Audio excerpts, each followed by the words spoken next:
तुमच्या समोर सांगतो की ज्यांनी मला मतदान केलं नसेल मी त्यांची सुद्धा सेवा करायला कमी पडणार नाही हा विश्वास मी तुम्हाला निश्चितपणे देतो। मी आज जेवढं मतदान मला पडलं तेवढंच आमदार नाहीये, कुठल्याही सुडाची भावना मी माझ्या मनामध्ये ठेवणार नाही।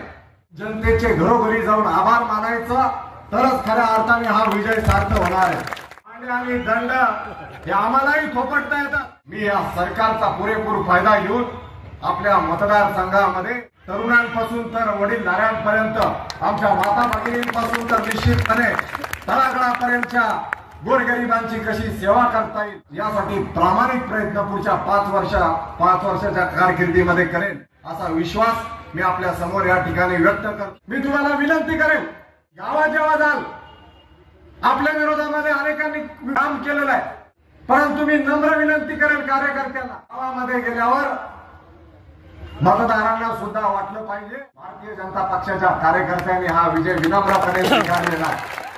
त्या ठिकाणी अतिशय शांतपणे कुणालाही त्या ठिकाणी त्रास न देता उलट आता अजून जर आपल्याला 200ची लीड असेल तर अजून काही लोकांचे कसे मन जिंकता येईल याचा विचार आपल्याला त्या ठिकाणी करून गावामध्ये गोंधळ न घालता जनतेचे घरोघरी जाऊन आभार मानायचं तरच खऱ्या अर्थाने हा विजय सार्थ होणार आहे।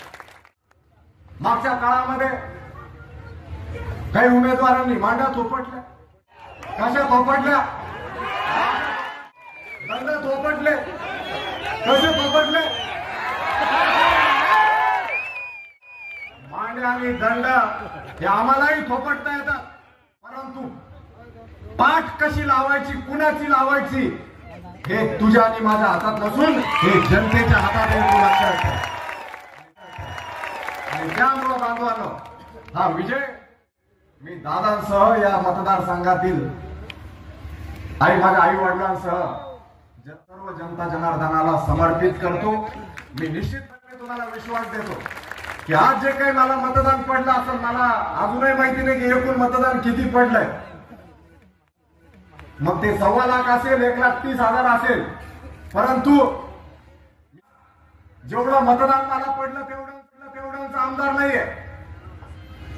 तर या मतदारसंघात जी 3.5-3.5 लाख जनता आहे, मतदार बांधव आहे, निश्चितपणे आज तुमच्या समोर सांगतो की ज्यांनी मला मतदान केलं नसेल मी त्यांची सुद्धा सेवा करायला कमी पडणार नाही हा विश्वास मी तुम्हाला निश्चितपणे देतो। कुठल्याही सुडाची भावना मी माझ्या मनामध्ये ठेवणार नाही। सरकारचा पुरेपूर फायदा घेऊन आपल्या मतदारसंघामध्ये तरुणांपासून तर वडीलधाऱ्यांपर्यंत माता भगिनींपासून तर निश्चितपणे तळागाळापर्यंतच्या गोरगरिबांची कशा येईल यासाठी प्रामाणिक प्रयत्न पुढच्या 5 वर्षाच्या कारकिर्दीमध्ये करेन असा विश्वास मी आपल्या समोर या ठिकाणी व्यक्त करतो।